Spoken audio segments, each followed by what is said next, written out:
সাবু নিয়েছি, সাবুর পোলাও বানানোর জন্যে একটু হলুদ আর নুন দিয়ে রেখেছি, পরে একটু মিষ্টি দেবো কড়ায়।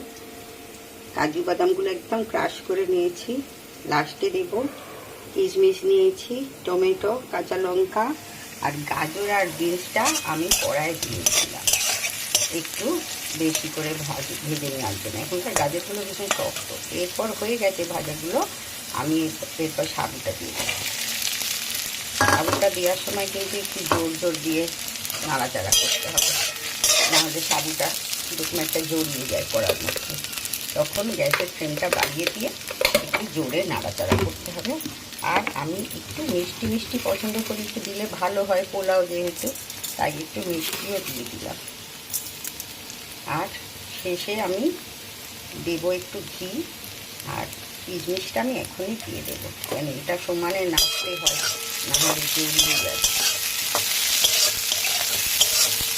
একদম কম টাইম লাগে, একটু ঘি দিলে ভীষণ ভালো খেতে হয়। আর একদম ঝুরঝুরে হয়েছে। সাবুটা অবশ্য আমি 3-4 ঘন্টা ভিজিয়ে রেখেছিলাম। 3-4 ঘন্টা ভিজিয়ে রাখলে এরকম ধীরে ধীরে হয়ে যায়। আর বাদামগুলো দিয়ে দিলে, কুচিগুলো দিয়ে দিলে একদম ঝুরঝুরে হয়, খুব সুন্দর হয়। একদিন করে খেয়ে দেখে আমাকে জানাবে কেমন হলো। সকলে ধনে পাতাও একটু দেবো।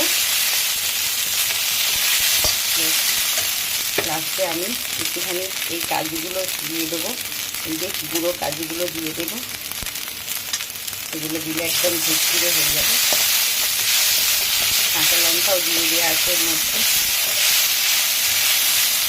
ব্যাপারটা এরকম দেখতে হবে।